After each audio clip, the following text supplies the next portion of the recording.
Jesus, I would say no doubt lived as a person, but to the extent of what he did, I'm not sure. If he comes walking into where I work, shows me the signs of the stigmata and tells me he's the son of God, I might start believing. I don't believe in God, first of all. Maybe because I grew up in like an age of science. I have a lot of different thoughts and theories on Jesus, but I don't think coming back from the dead is really possible.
I just thought the idea of an all-powerful, all-loving creator of the universe was just an absurd idea on the surface of it. It wasn't even worth my time to check out. As far as Jesus was concerned, I thought that if he existed, and I wasn't sure whether or not he ever did, he was probably a nice guy, he was probably an excellent teacher, but he certainly wasn't the Messiah, and he certainly wasn't the Son of God.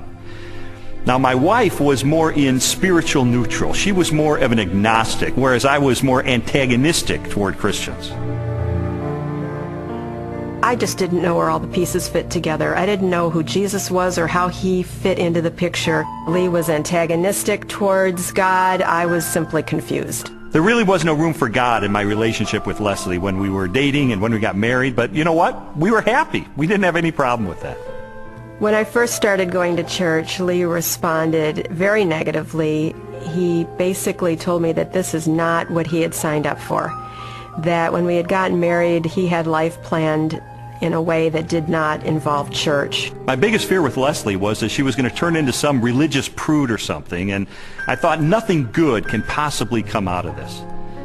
But even though I had all these negative ideas of things that were going to happen, in the ensuing months I began to see positive changes in her character and in her values and the way she related to me and the children. And it was winsome and it was attractive. And so when she invited me to go to church with her on January the 20th of 1980, I thought, you know what, I'm going to go. Get her out of this cult, that she's gotten involved in. He did go in with his reporter's notebook so he could take notes and try to find the scandal. Well, the pastor gave a talk that day called Basic Christianity, and he just systematically laid out what it is that Christians believe. And my mind was blown because I had all these misconceptions, and he really did straighten me out on a lot of things. And I remember walking out that day saying two things. First of all, I was still an atheist. He didn't convince me that day that God exists. But secondly, I realized if this is true, this has huge implications for my life. Lee's approach was very different from mine. Mine was mostly a heart issue. I wanted to know that God was real, and the way that was real for me was experientially.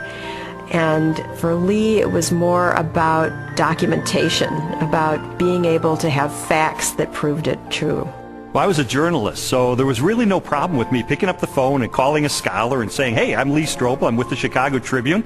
I'd like some background information about the New Testament. And so I would do that, and I thought it was going to be so easy to expose the fallacious thinking behind Christianity. But as it turned out, it took me almost 2 years of my life to investigate these issues. It really was, in a sense, the most exciting story I'd ever pursued as a journalist.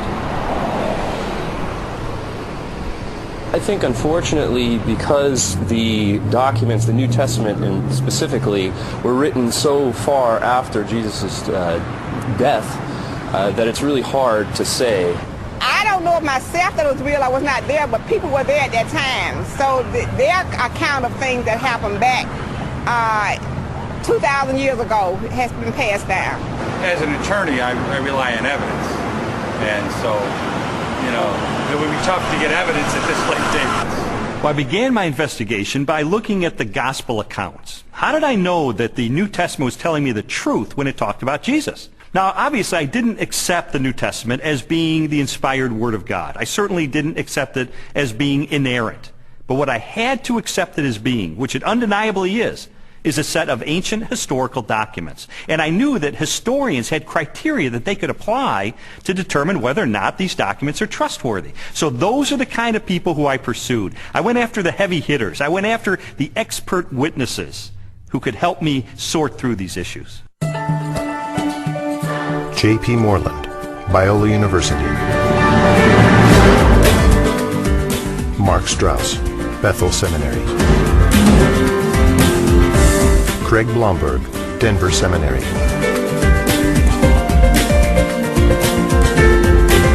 Craig Evans, Acadia Divinity College.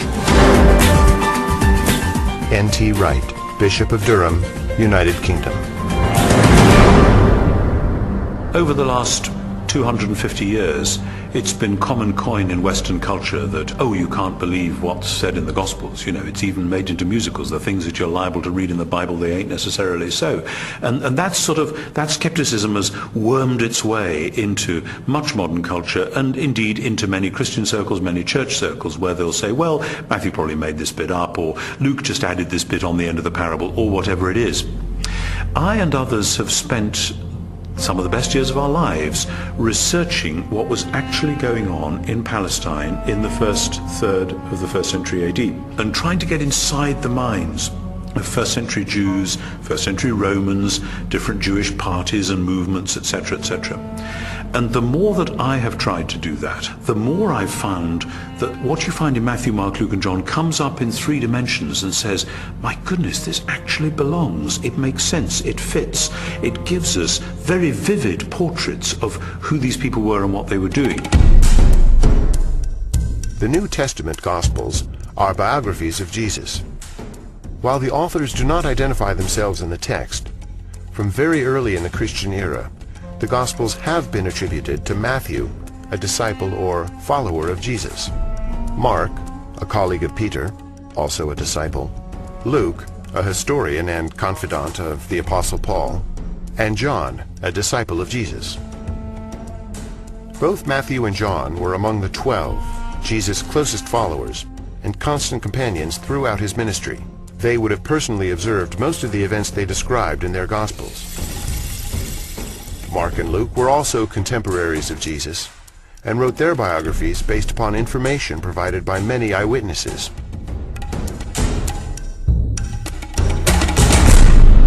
I knew from my years as a legal journalist the importance of eyewitness testimony. In fact, the first question that anybody asks is, how many eyeballs are there? How many eyewitnesses do you actually have? And I needed to determine whether or not contemporary scholars have ascertained whether or not the Gospels are rooted in eyewitness testimony. It's become evident to scholars of the first century that the Gospels were actually attempts to write biographies of Jesus. Now, not in the modern sense, because the Gospels are not particularly interested in his early years. But when it comes to Jesus' adult life and his activities, these are biographies. They're very clearly attempts by eyewitnesses to describe exactly what Jesus said and did, and the consensus of New Testament scholarship has moved in that direction. Many have undertaken to draw up an account of the things that have been fulfilled among us, just as they were handed down to us by those who from the first were eyewitnesses and servants of the Word. Luke chapter 1, verses 1 and 2. Luke's Gospel begins with a prologue. It's actually one of the finest Greek sections in the whole New Testament. Luke was clearly a literary artist. But in that prologue, he points out that he has carefully investigated the material that he presents in the Gospels, that he's checked with eyewitness accounts, those who are actually present. If you read that prologue and you see this is the work of a historian, this was someone who has done his research. Therefore, since I myself have carefully investigated everything from the beginning, it seemed good also to me to write an orderly account for you. Luke chapter 1, verses 3 and 4. You have to understand that people in the first century valued eyewitness testimony. And this is why, from the 2nd century on, it was important to the early church fathers that the people who were alleged to have written the Gospels actually wrote them, and that they were eyewitnesses of the things they wrote. We have actually very early attestation of the authorship of the Gospels. The early church father Papias, for example, as recorded by the church historian Eusebius, identifies Mark's Gospel as essentially the eyewitness account of Peter. Well, Papias was a disciple of the Apostle John, so we are only one generation removed from Jesus himself. That's a pretty close testimony, and strongly suggesting that, in fact, the Gospels are based on eyewitness accounts. Now, of course, it's not what you would have seen if you had a video camera there, because, after all, if you put a video camera on a street corner, even in Washington, you'd get politicians coming to and fro. You wouldn't actually have a story that would make sense. You'd have a string of random, unsorted events. That doesn't mean that none of it happened, that it's all made up. It's just to acknowledge what is blindingly obvious, that it has been edited and no doubt shaped by the needs of the community, because people tell the sort of stories that they want to tell, because this matters to us urgently here and now. Most historians date Jesus' birth between the years 7 and 4 BC, and his death no later than AD 33. Jesus' public ministry began with the choosing of his disciples and lasted approximately 3 years, culminating in the Passion Week and his trial and death. Scholars generally agree that the Gospel of Mark was written first, sometime between the years 60 and 75 in the 1st century. Matthew and Luke were probably authored shortly after, followed by the Gospel of John. The New Testament Gospels are by far our earliest and most reliable records of Jesus of Nazareth. All of the New Testament Gospels were written in the 1st century. Not only are they remarkably close to the events themselves, but in fact eyewitnesses are still around. If they were passing on untruths, if they were not passing on reliable history, then we would expect eyewitnesses to say, wait a minute, this isn't what happened. But eyewitnesses are around. Eyewitnesses could confirm what they said. All of the gospel writers either were eyewitnesses or interviewed eyewitnesses to gain the information that they gained about Jesus Christ. As I scrutinized the gospel accounts even further, I realized that it was important to find out not just whether or not the information was rooted in direct and indirect eyewitness testimony, but I needed to know, was this information reliably preserved during the time period before it was finally written down?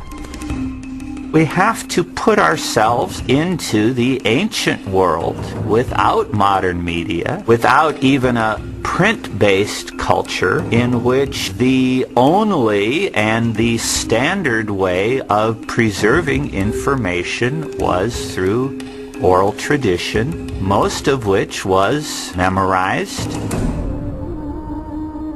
Young rabbis were often forbidden to comment on a passage of Scripture until they had memorized it perfectly.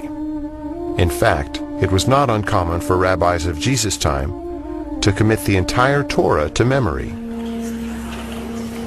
I've sometimes heard people say, look, I've been in a situation where I whisper something to someone, they whisper it to someone else, and it goes through 10 or 11 people, and by the time the last person tells what was said, it's totally different from what I told the first person. And we can't trust the Gospels for the same reason, because it was transmitted over a long period of time. That illustration is really a bad analogy, and you have to understand that the first century apostles who passed on information about Jesus were deeply concerned to get this information correct, because they saw it as sacred holy tradition. It wasn't about what Joe was eating for dinner last Wednesday night. In our day of instant media and everything has to be on film or tape recorded, we are more skeptical of oral tradition, but we don't really understand the nature of oral tradition. Oral tradition is a community event. A story is passed down by individuals within that community. Well, if they get it wrong, you've got an entire community that's going to correct them. So it is self-correcting all the way. These stories were passed on reliably because they were passed on by the community of disciples. In fact, we now have scholarly studies that have been done of oral cultures, and we know that through several generations, oral tradition can be preserved and passed on without changing a thing. Even though I became convinced that ancient cultures could pass along oral tradition reliably over time, I still had an obvious objection to the New Testament, and that was, isn't it really filled with contradictions? One of the issues people often raise is the question of apparent contradictions between the Synoptic Gospels, where there's a parallel story. For example, Matthew tells the story of 2 blind men being healed, whereas in Mark's account there's only 1 blind man. How can we get this contradiction? The vast majority of these apparent contradictions, however, are quite easily resolved. Mark describes only one of the 2 blind men, the one who is most prominent, obviously, or perhaps even the one who became a disciple of Jesus and became prominent in the later church. So most of these apparent contradictions are quite easily resolved. Had every single account given us exactly the same detail, we might have accused them of some form of collusion, of having gotten together and carefully planned out how they were always going to tell the story with the exact number of details, but then one doesn't have independent testimony at all. It's natural when you have multiple eyewitnesses to the same event. You're going to get different perspectives, and that's okay. You want that. What you're looking for is a core to the testimony that's the same, that's consistent, even though there may be some variation in the incidental details. If you're in a court of law and you have multiple witnesses come in and testify to the exact same thing, the first objection that's brought up is to say collusion. They got together. They orchestrated their testimony, and their credibility is shot. The earliest known copies of the Gospels were written on sheets of papyrus and scrolls made of animal skins. They are among the oldest existing manuscripts of antiquity. The Codex Sinaiticus was authored between AD 330 and 350. It contains almost all of the New Testament and a significant portion of the Old, while the Codex Vaticanus from the same era is a nearly complete Greek copy of the entire Bible. A papyrus fragment from the 18th chapter of John dates to AD 125, less than a single generation after the Gospel was originally written. When I found out that we have no original survivors of the manuscripts of the New Testament, I became very skeptical. Because if all we have are copies of copies of copies of copies of copies, then how do we know that what we possess today bears any resemblance to what the original said? We have better manuscript attestation for the New Testament than any other ancient document. For example, the Bible of the Greeks, Homer's Iliad, is preserved in maybe 600 manuscripts, the oldest of them 1,000 years after the document was actually written. The New Testament, we have something like 5,000 Greek manuscripts. So everyone agrees, whether liberal or conservative, that we have an incredibly reliable New Testament. We have thousands of manuscripts of the New Testament. We also have virtually the entire New Testament preserved in the quotations of the Church Fathers in the first 4 centuries, so that if we had no copies of the New Testament, we could reconstruct the New Testament from quotations from the early Church Fathers. Following the pattern of my investigation, my next step was to determine whether or not there was any evidence outside the New Testament that corroborates what the New Testament tells us. Jesus, of course, wasn't the emperor of the Roman Empire. He wasn't some autocrat that had conquered half of the world, but he did leave an impact in his own environment and created a movement that grew from there. And there is a remarkable amount of documents and corroboration. Josephus refers to him. The Roman historian Tacitus refers to him. Suetonius, the political writer, refers to him. Critics refer to him. And so it's like a stone thrown into a pond. The ripples go out and everywhere are felt. It's a very impressive record taken as a whole. In AD 93, the Jewish historian Josephus published his work, Antiquities of the Jews. Scholars generally agree that the following text accurately records Josephus' record of Jesus. Now there was about this time Jesus, a wise man, for he was a doer of wonderful works, a teacher of such men as received the truth with pleasure of the Gentiles. When Pilate, at the suggestion of the principal men amongst us, had condemned him to the cross, those that loved him first did not forsake him. And the tribe of Christians, so named for him, are not extinct to this day. In a court of law, the rebuttal case is an opportunity for the other side to present their evidence. Well, in recent years, there's been a proliferation of books and articles about the so-called Gnostic Gospels. And I wanted to figure out, does this represent the mainstream of academic scholarship? The Gnostic Gospels are a collection of religious writings from the 2nd and 3rd centuries. They blend the teachings of Jesus with a variety of ancient philosophical beliefs. According to the tenets of Gnosticism, the universe was the creation of a flawed and wicked God. Therefore, all matter was evil. Salvation from this world could only be attained through secret knowledge about the spiritual nature of man. There's been a lot of talk about the Gnostic Gospels, the Gospel of Mary Magdalene, the Gospel of Philip, the Gospel of Thomas. These documents are almost universally recognized to be much later than the New Testament Gospels and not to record historically reliable material related to Jesus. Well, the New Testament Gospels give us a portrait of an early 1st century Palestinian Jesus of Nazareth.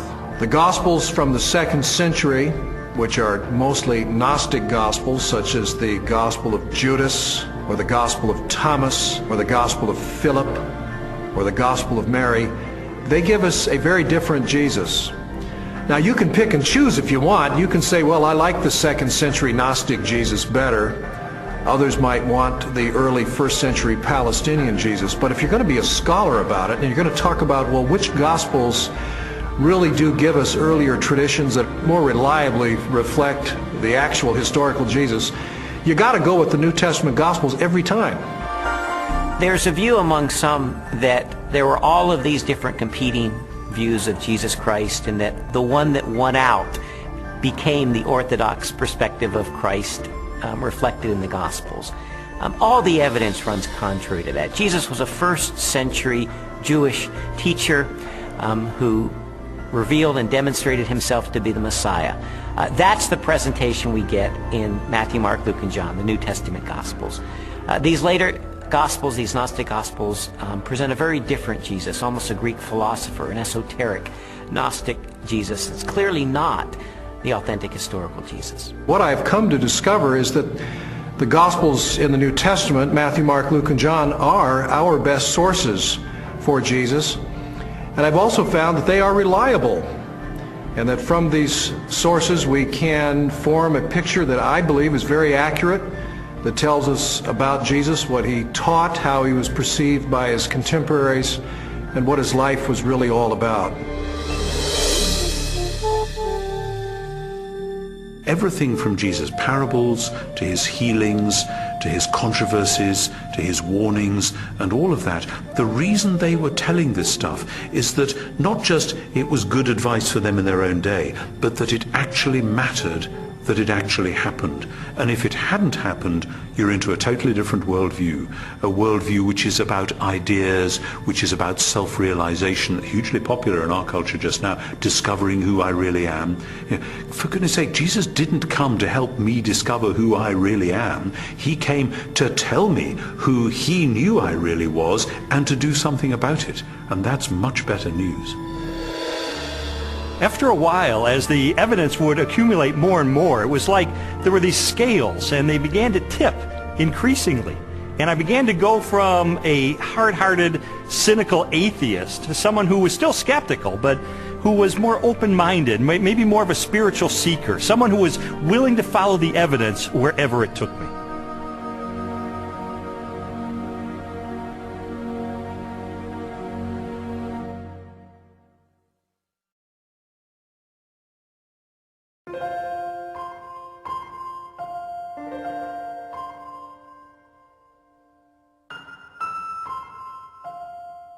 This whole time I was on this investigative journey, Leslie and her friends behind the scenes were praying because they knew that I was checking in the evidence. I was looking into these issues for myself, and they just wanted me to be open-minded about the evidence that I found.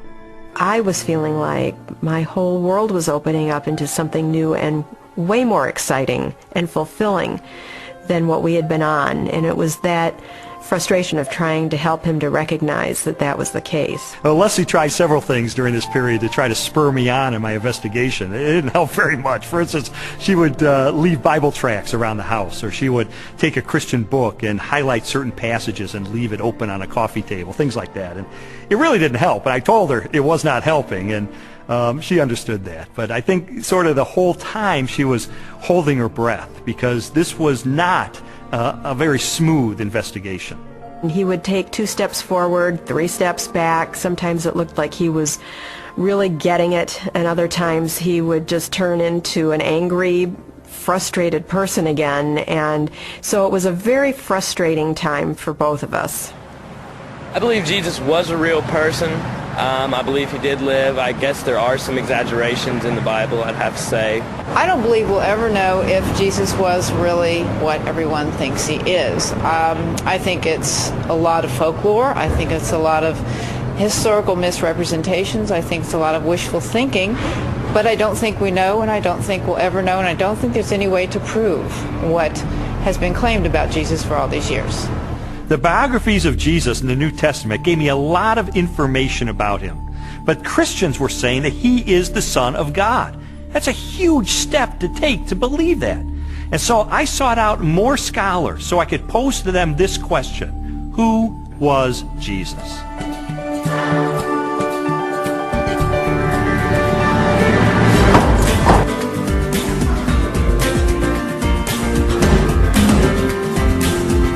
Michael Rydelnik, Moody Bible Institute.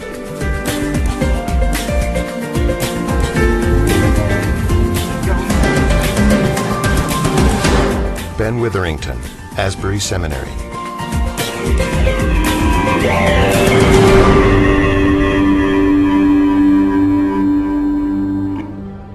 Now, this is one of the things I love about Jesus, and it says something to us. His identity is complex. He can't be pigeonholed. He fits no one formula. There's a lot of aspects to who he is.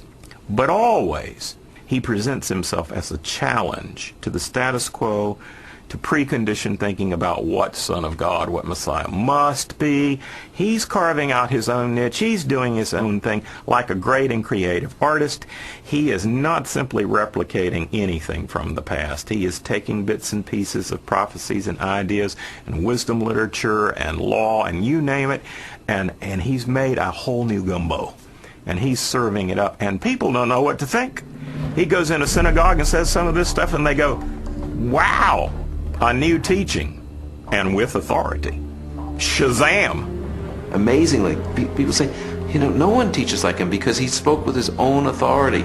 Our sages, our rabbis, always thought that you have to teach in the name of someone else. You know, Rabbi so-and-so says in the name of Rabbi so-and-so. That's the way rabbis were taught to teach. Yeshua came and said, you've heard it said, but not what my rabbi taught me, but I say unto you. And he would clarify, even overrule in some ways, the Old Testament law.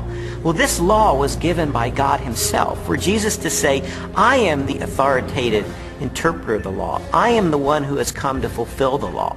That's an extraordinary claim, a claim to essentially the authority of God. The Spirit of the Sovereign Lord is on me, because the Lord has anointed me to preach good news to the poor. He has sent me to bind up the brokenhearted, to proclaim freedom to the captives. Isaiah 61:1. It's interesting because when Yeshua went into the synagogue, that was the passage he read. And he says, this day, this verse is fulfilled in your hearing. And basically he's saying, I'm the servant that's described here. I'm the one who fulfills this. Philip comes to Jesus and asks him to show us the Father, and Jesus says, the one who has seen me has seen the Father. Jesus clearly presents himself as the self-revelation of God. Those who meet Jesus are, in fact, meeting God. When Jesus is brought before Caiaphas, the high priest, and some of the Sanhedrin members that have gathered the evening that Jesus is arrested, they're trying to find incriminating evidence, they're trying to find incriminating testimony, and they're not doing real well. And finally, the high priest asked Jesus directly, tell us plainly, are you the Messiah, the Son of God? And Jesus says, I am. And you will see the Son of Man seated at the right hand, coming with the clouds of heaven. And there Jesus has combined phrases from Daniel 7 and Psalm 110. Jesus sees himself as this heavenly figure. More than 80 times in the New Testament Gospels, Jesus is identified as the Son of Man.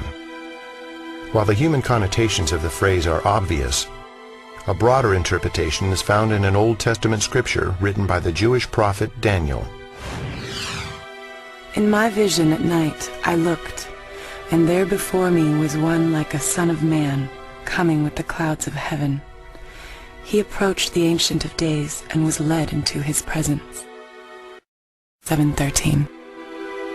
Many Christians and non-Christians alike hear the phrase Son of Man, they think Son of God refers to his deity and Son of Man refers to his humanity. That's in part true, but in fact Son of Man has a much greater significance than that as well. The title Son of Man, Jesus draws that title from Daniel chapter 7, where a glorious messianic figure comes before the Ancient of Days, a reference to God, and he is given all glory and power and majesty. That portrait of this glorious Messiah is the one that Jesus identifies himself with. He is the Son of Man. So Son of Man doesn't just mean a human being. His dominion is an everlasting dominion that will not pass away, and his kingdom is one that will never be destroyed. Daniel 7:14. Actually, the phrase Son of Man refers to his humanness and his more than humanness. Because no human being can rule forever unless he's a forever person in some kind of way. In addition to the claims that Jesus makes about himself in the New Testament, there are also reports that he performed the miraculous, that he walked on water and healed the sick and turned water into wine and raised the dead and did exorcisms. And so I had to know, is there evidence that these miracles are a result of his divine nature? Jesus' contemporaries, that is, people who liked him, people who were indifferent, neutral, and people who opposed him, all acknowledged he did extraordinary things. Now, of course, the people who liked Jesus and believed in him and followed him said Jesus did these powerful works because of the Spirit of God. People who opposed him would say, well, I admit he does these amazing things, but it's because the devil is helping him. The Talmud actually speaks of some of these things. In some of the passages that deal with Yeshua, it has him as a magician. And why do they describe him as a magician? It's not flattering. There's a historical recognition here that when Yeshua came, he did miracles, just as Isaiah 35 indicates in the Messianic age. When the Messiah comes, he'll be able to make the blind see and the lame walk. The New Testament Gospels record at least 40 separate miracles performed by Jesus during the course of his ministry. They include healings, exorcisms, mastery over nature, and even raising of the dead. Christian theology has always held that these miracles are part of a total picture that displays the attributes of God himself: unlimited power, total knowledge, ever-present, unchanging, eternal. There's no question that the biographies of Jesus describe him as a worker of mighty deeds. But I wanted to know, does this make him any different than the other miracle workers and magicians of the ancient world? Miracle workers that we find occasionally in the first century are magicians. They use incantations, they use spells, they try to coerce gods or divine figures to work on their behalf. That's very different than Jesus' miracles. Jesus' miracles were to demonstrate the power of the kingdom of God. When he healed the sick, he pointed back to Isaiah's prophecies that when God's kingdom would come, when God's salvation would come, the lame would walk, the blind would see. This was the demonstration that God's kingdom was arriving. He's an exorcist. You don't find any of those in the Old Testament. People were not looking for messianic exorcists. He carves out his own niche. He reveals his identity in his own way. It becomes clear that he is somebody who can take on the powers of darkness himself and win. What kind of person is that? And he doesn't have to use recipes and formulas like other ancient exorcists.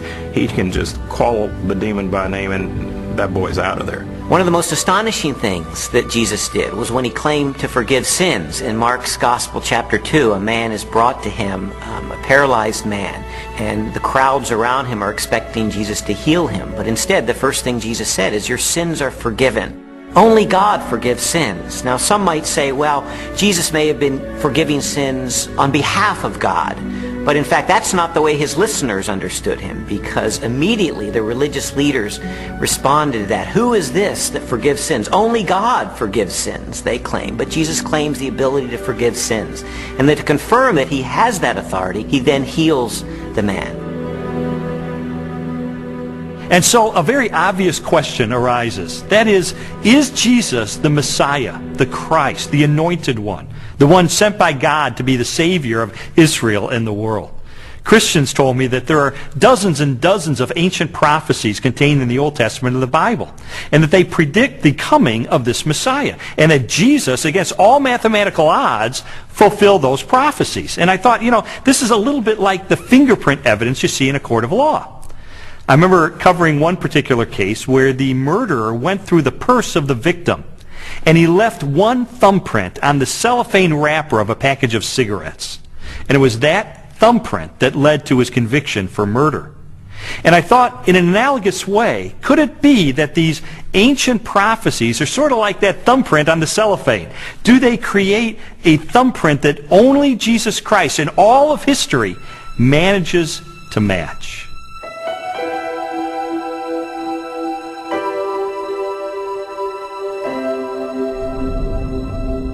This is Yeshayahu 53:6, or Isaiah 53:6. Kulanu katson ta'inu, ishla darko paninu, vadonai hifnia bo, et avon kulanu. All of us, like sheep, have gone astray. Each of us has turned to his own way. But the Lord has laid upon him the iniquity of us all. I had a friend who wrote this out on a piece of paper. He typed it up on his computer without any verse notations. And he took it around to everyone in his office. He worked in a big office for a motor vehicle bureau in one of the big states in our country. And he showed it to everyone in the motor vehicle bureau and in the state capitol. And he said, just tell me who this is and where it comes from. And every single person that looked at it, Jew or Gentile alike, it didn't matter. Everyone that looked at it read it, and he said, who is this? They said, oh, it's obviously Jesus of Nazareth. That's who it is. And it's from the New Testament. And then my friend would say, but no, it's not from the New Testament. It's from the Hebrew Bible. It was written 8 centuries before Jesus came. Can you believe this? And he showed it to them from Isaiah. And people really had a hard time, because if you read this passage without any kind of presuppositions or bias, you will read it, and it will be really clear that this is the life of Yeshua. Now, could he have fabricated this, or is this just a big coincidence?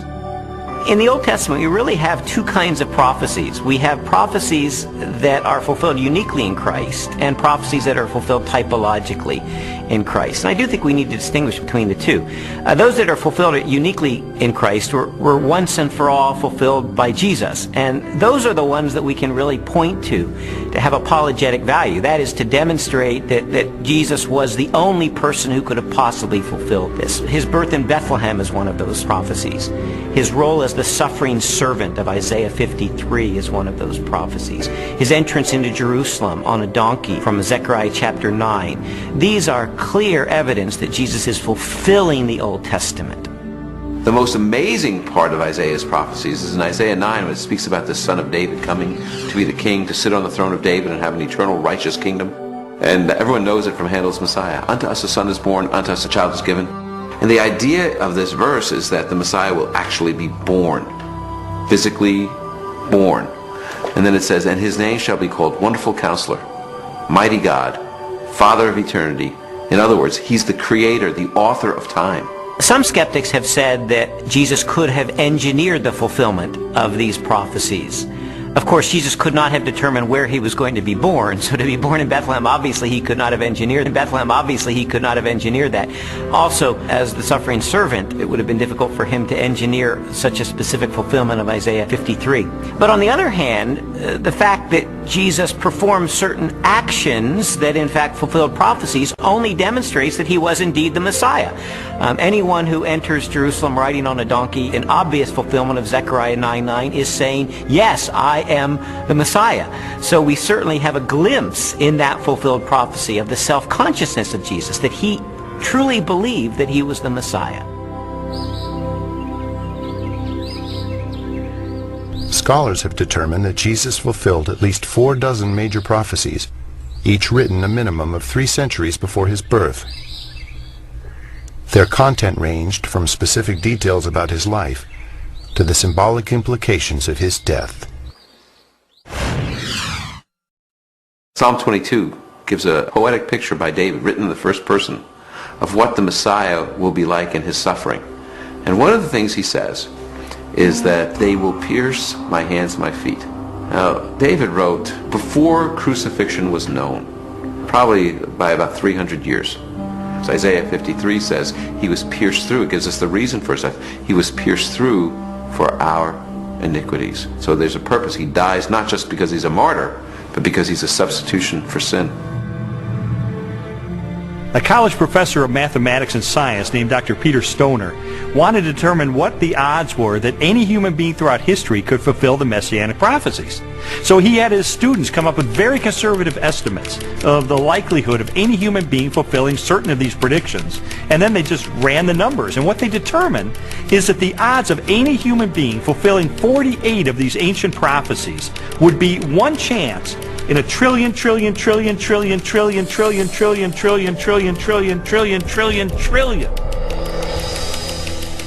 It is mathematically virtually impossible.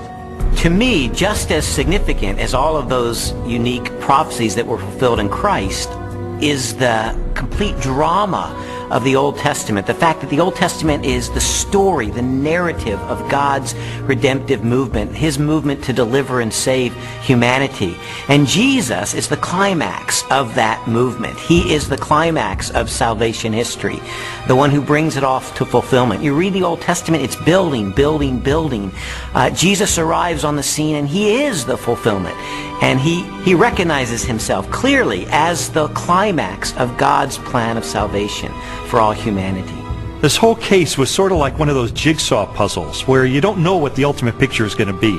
You just put together the pieces, and as I was putting together all of the evidence, it started to take shape, and I sort of stepped back and I could see that it was a portrait of Jesus Christ.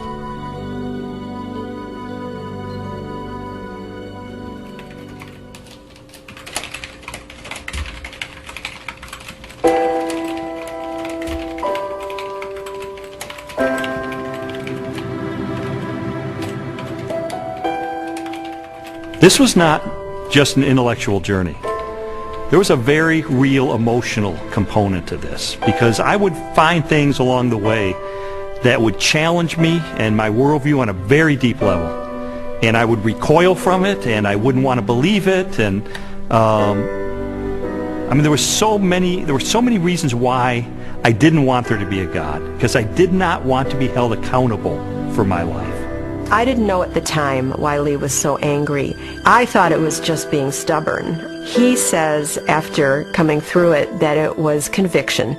It seemed that the more Leslie's values were changing and her character was being transformed and the way she related to me and the children was changing, it would highlight the contrast with my life. I was feeling fearful and angry as well that he was being affected by it in the way that he was. I mean, the truth is, I felt like I was losing Leslie. She was being pulled away from me into this Christian subculture. I didn't fit in there. I'm the atheist. I'm the skeptic. And yet I felt like she was being pulled away, and I loved her. I didn't want to lose her. And it got to the point where I was so angry over the whole thing. One day I just reared back and I kicked a hole in our living room wall, just out of rage over the situation. It was a very ugly scene right in front of Leslie, right in front of our little girl. They were crying, and I I didn't want to lose her.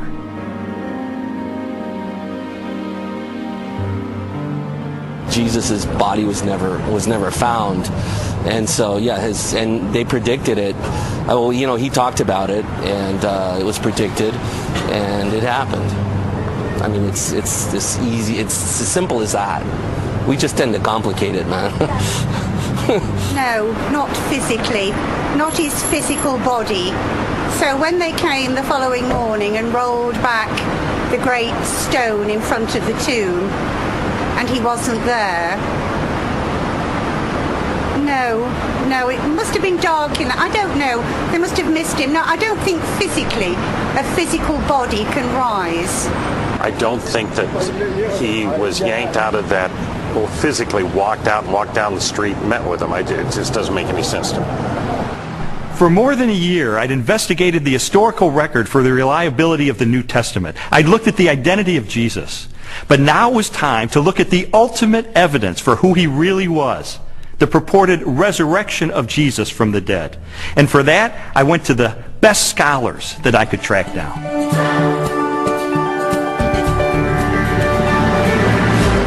William Lane Craig, Biola University. Gary Habermas, Liberty University.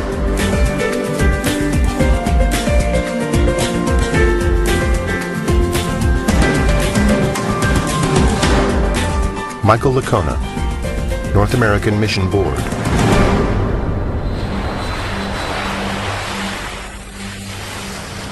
You see, while Jesus was on earth, he made some really radical claims. He claimed to be the uniquely divine servant of God, and he claimed that the only way that we could get to God would be through him. Now, I submit to you that if one of your professors made some claims like that, you would think that he or she was a few French fries short of a Happy Meal. Those are some really audacious claims. Well, a lot of Jesus critics responded to him the same way that you or I would respond to someone making those claims today. Oh yeah, pal? You really think that's who you are? Well, tell you what, why don't you show it to us? Why don't you give us a sign? Show us a miracle or something. And Jesus said, well, I'll give you one miracle, one sign, my resurrection from the dead. The resurrection of Jesus really is the pivotal event of history. Anybody can claim to be the Son of God, as Jesus clearly did. The question is, can you back it up? What evidence is there to support your claim? What credentials do you have? And if Jesus really did return from the dead, that's excellent evidence that he is who he claimed to be, the one and only Son of God. To weigh the validity of Jesus' resurrection, we must first consider his death.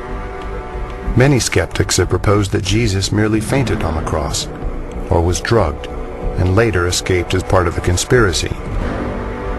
By contrast, the four gospel narratives collectively describe the events of his public beating, death by crucifixion, and burial. Pilate had Jesus flogged and handed him over to be crucified. Mark 15:15. Chances of surviving crucifixion were extremely bleak. Crucifixion and the tortures that normally preceded it was the worst way to die in antiquity. A person was scourged to the point usually that their intestines, arteries, and veins were laid bare. And then after that, a person was dragged out where they were impaled to a cross or a tree and then left hanging there in excruciating pain.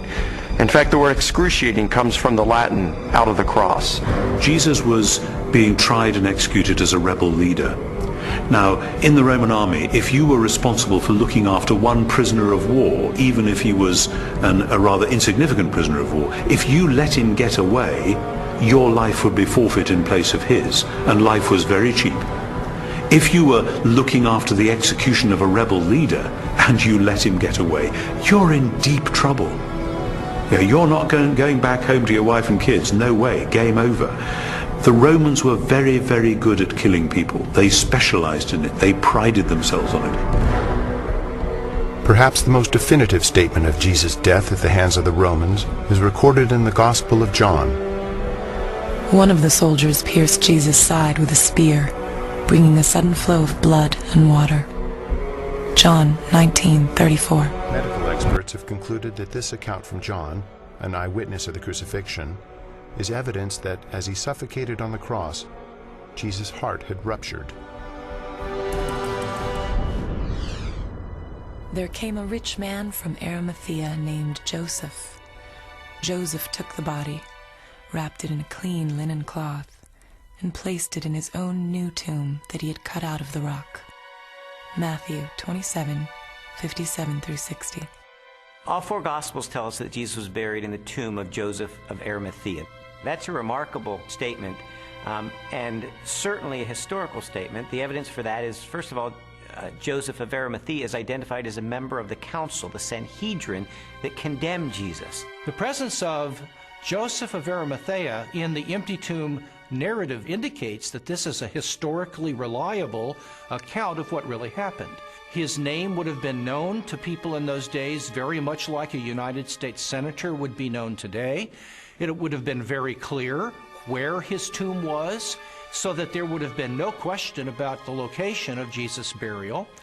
It also, I think, indicates that the burial account of Jesus could not have been made up. It is highly unusual to find that the person who alone has the courage to go to Pilate and give Jesus an honorable burial is not members of his family, faithful disciples who followed him to the end. Instead, it is a member of the Jewish Sanhedrin, the very high court, all of whom, Mark says, had condemned Jesus of Nazareth to the cross. The fact that it is Joseph of Arimathea who is the person responsible for giving Jesus an honorable burial is an awkward and embarrassing fact for the early church, and yet this tradition is faithfully preserved in almost all of the traditions that we have about the burial of Jesus.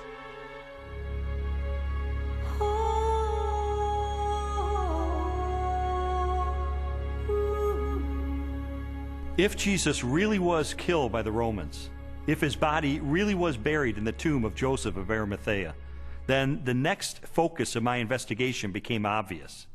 On the first Sunday after the crucifixion, was the tomb of Jesus Christ really empty?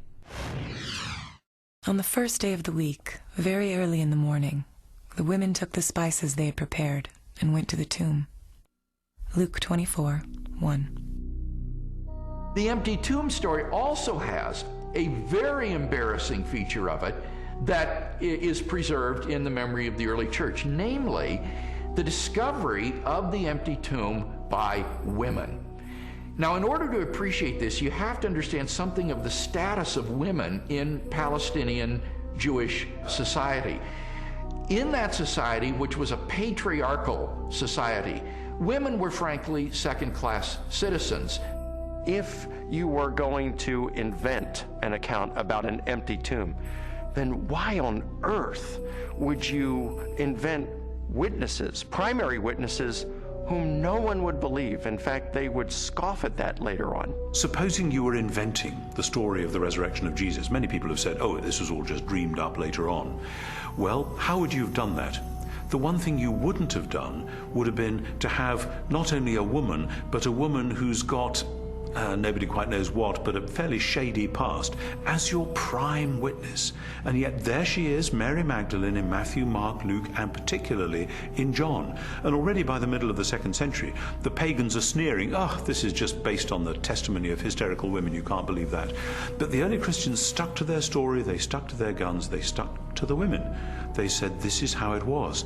Now, they just would never have made that up, and that actually has enormous ramifications. If this is how the story was, and they didn't change it to airbrush Mary out, then this really must have been what happened on that first Easter day. The chief priests devised a plan. They gave the soldiers a large sum of money, telling them, "You are to say, his disciples came during the night and stole him away while we were asleep." Matthew 28:12 and 13. Matthew reports that the Jewish authorities were claiming that the disciples of Jesus had stolen his corpse. And this is verified by Justin and Tertullian a little bit later on, saying that the Jewish leaders were still saying the same thing in their day. Now here's the question. If the body is still in the tomb, why are you saying that the disciples had stolen it? Well, if you think about that, The claim that the body was stolen confirms that Jesus' enemies acknowledged that the tomb was empty. If you've got a stolen body, you must have an empty tomb. If the tomb was not empty, Jesus' opponents would surely have gone and got the body and shown it as soon as the disciples began proclaiming the resurrection. I found the evidence for the empty tomb very convincing, but you know what? That didn't tell me what happened to Jesus. Is it true that hundreds of people really saw him alive after the crucifixion? My research took me to a letter that the Apostle Paul wrote to the church at Corinth, and it contains the earliest passage of all about what happened to the resurrected Jesus. He was raised on the third day. He appeared to Peter and then to the 12. After that, he appeared to more than 500 of the brothers at the same time. Then he appeared to James, then to all of the apostles. And last of all, he appeared to me. 1 Corinthians 15, 4-8. Paul, who is a first-generation Christian, having met and seen the resurrected Jesus, describes resurrection appearances to Peter, to the apostles, to James, and finally to himself. And he also mentions 500 people who saw Jesus alive. So we have eyewitness first-hand account of someone who himself saw Jesus alive and knows of 500 people or so who saw Jesus alive. That's extraordinarily strong evidence. These people, Paul tells us, were still alive at the time that he was telling the Corinthians about it. And his implication is we have hundreds of people who actually saw Jesus risen from the dead. If you don't believe me, you can ask them about it because they're still alive. In 1 Corinthians 15, Paul tells the Corinthian church that he passed on what he received. He uses the language, actually, of a formal transfer of tradition. What he received, and then he describes the resurrection of Jesus Christ and the resurrection appearances. This confirms for us that the accounts of the resurrection were creedal tradition that were passed on to Paul. So if 1 Corinthians was written in the early to mid-50s of the first century, these traditions were much earlier than that, going back to the period of Paul's conversion in the 30s. So that pushes the accounts of the resurrection to a very, very early date. Paul seems to think that the best argument for this text is that he received it from trustworthy persons. I gave you what I was given. The answer's right. I went to the right people. And critics believe that Paul got this material. Generally, they say he received it in Jerusalem about 35 AD. First of all, he's early. He's writing within 20 to 35 years of the purported event itself, because he's quoting from a creed, an oral formula, tradition that predates the writing of the New Testament, for which most scholars date to between 3 to 5 years of the crucifixion itself. 1 Corinthians 15, 3-7 provides evidence that belief in the resurrection was already present among Jews within 2 to 3 years after Jesus was killed. That means that the resurrection stories aren't something that evolved over 30, 40, 50 years after the crucifixion of Jesus. So we have the empty tomb, we have the eyewitnesses, we have the early accounts. The question is, are there any other additional facts, circumstantial evidence, to support the resurrection? While the Apostle Paul described hundreds of eyewitnesses to the resurrected Jesus, the full impact of the event is perhaps best measured by the subsequent growth of the early Christian church in the face of intense persecution. In the 2nd century, the Roman historian Tacitus wrote, "Nero inflicted the most exquisite tortures on a class hated for their abominations, called Christians by the populace. Christus, from whom the name had its origin, suffered the extreme penalty at the hands of one of our procurators, Pontius Pilate, and a most mischievous superstition, thus checked for the moment, again broke out not only in Judea, but even in Rome." Even the most critical, skeptical scholars recognize that the earliest disciples at least believed that God had raised Jesus from the dead. In fact, they pinned nearly everything on it. Without belief in Jesus' resurrection, the early Christian movement could never have come into being. They recognized in Jesus something special, but they wondered if they were mistaken when he died. They didn't anticipate that. Suffer maybe, but die at the hands of Pontius Pilate, the Roman governor? In fact, even when the first reports of his resurrection reached their ears, they were still doubtful and skeptical. But when they met the risen Lord, their skepticism was transformed into a very confident faith, a great joy, and a determination to preach the good news to everyone else. And I think that's the part that's awfully hard to refute, because we have this turnabout, this transformation of a discouraged and bewildered following on the basis of the good news. Somehow you have to explain the explosion from scared followers who run away to let's worship him, let's sing to him, let's pray to him. If there was no resurrection, and more to the point, if there was no resurrection appearances of Jesus, to those who doubted and were discouraged and denied and betrayed Jesus, we would not be sitting here talking about this today. Other messianic figures had risen in the past, had claimed to be somebody, and had been suppressed and killed by the Romans. Yet no movement arose around those dead messiahs. But these disciples of Jesus were willing to go to the ends of the earth proclaiming the gospel message. Were willing to suffer and die for that. The transformation from a bunch of defeated cowards to boldly, fearlessly proclaiming the gospel, even to the point of death, to me confirms that something happened on that first Easter morning. I have worked much harder, been in prison more frequently, been flogged more severely, and been exposed to death again and again. 2 Corinthians 11:23. After Jesus' crucifixion, the disciples lived lives of hardship for 20, 30, 40 years, suffered greatly in their ministries, and eventually suffered martyrdom and execution without recanting for their belief that they had seen Jesus risen from the dead. I mean, what were they gaining? Were they becoming rich? They're running around the countryside. They're, in some cases, abandoning their family for periods of time so they can preach. What they got for their efforts is death, in many cases. You also have to remember that the disciples died not just for something they believed was true.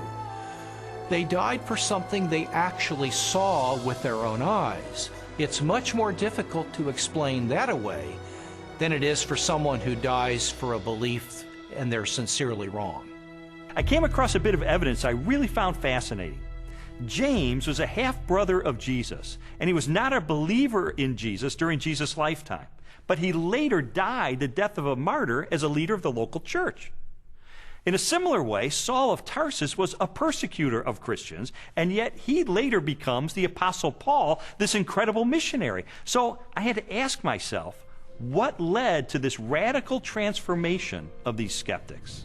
Sometimes people will come to believe something they wish to be true. If you believe hard enough that a person is loving and kind, you can talk yourself into believing that, even though the person is not loving and kind. It's very, very difficult, however, to explain people coming to believe something that they're actually standing against. Now, in the case of James and Paul, they did not believe in Jesus before his crucifixion. In fact, they thought he was deranged, and they did not accept what he said and what he taught. James, a brother of Jesus, is a skeptic who doesn't come to Jesus until he meets the risen Lord. Critics allow that. Paul's a persecutor till he meets the risen Jesus. That's not the kind of testimony of someone who all gets together and say, hey, let's just cook this thing up.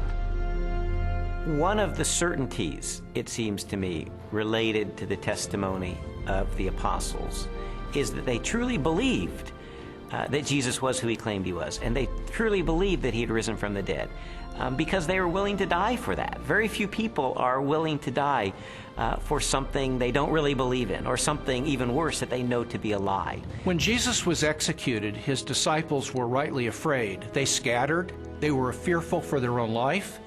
Their hopes had been dashed because they had believed Jesus was the promised one who was going to usher a new day in for Israel. Turned out he wasn't, because he was murdered by crucifixion under the authority of the Roman Empire. And yet, Shortly thereafter, we find them taking a stand in Jerusalem proclaiming that Jesus was the Messiah, the very Son of God. How do we explain that? How do we explain the fact that they were even willing to propagate this the rest of their lives and go to martyrs' deaths for their belief? The only rational explanation is that something happened to them between the death of Jesus and 3 days later, and according to their own words, it was that they saw Jesus risen from the dead for themselves. People have often said, and I think it's a perfectly fair position, that, okay, there aren't actually any good alternative hypotheses for how you explain the rise of early Christianity, but because we know as an absolute fact which we're not prepared to let go of, that nobody ever rises from the dead, then there must in fact be some other alternative hypothesis. And I want to say, okay, if you want to make the absoluteness of bodily death the cornerstone of your entire worldview, I actually can't stop you. If you choose to say, no, here I stand, death is the end, and nobody ever comes back from it, and that's just the way it is, well, that's where a lot of people were in the ancient world, it's where a lot of people are in the modern world. I think that that worldview is radically challenged by the strong evidence which points to the resurrection of Jesus, but it's up to somebody what they do with that challenge.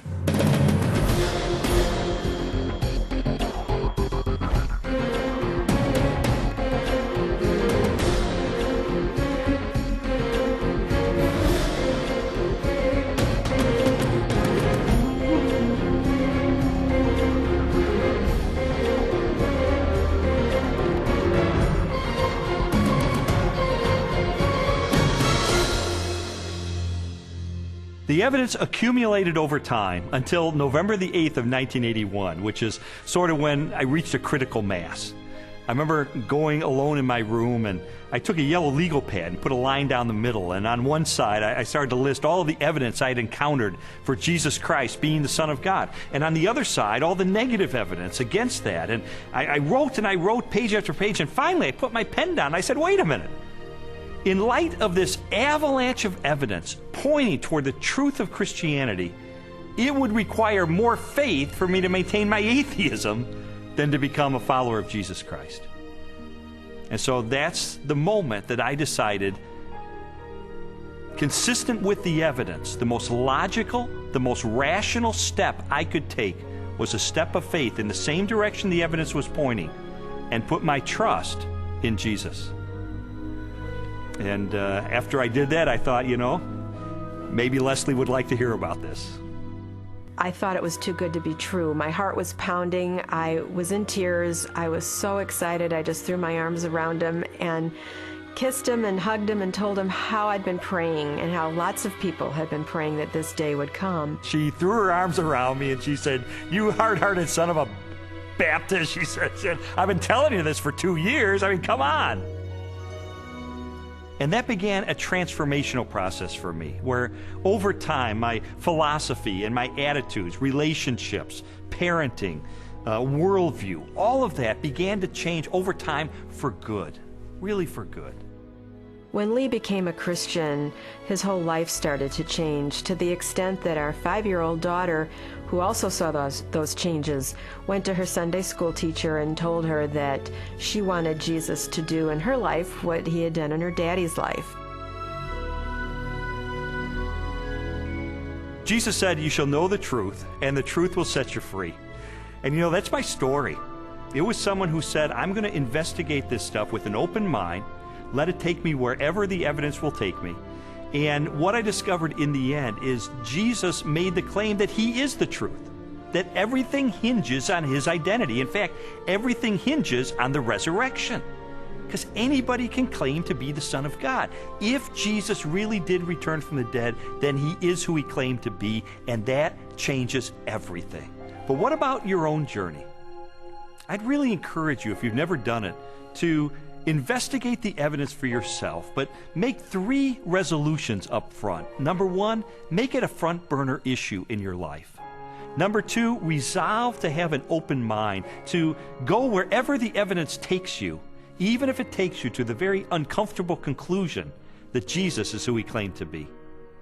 And then finally, resolve that once the evidence is in, you will reach a verdict in the case for Christ.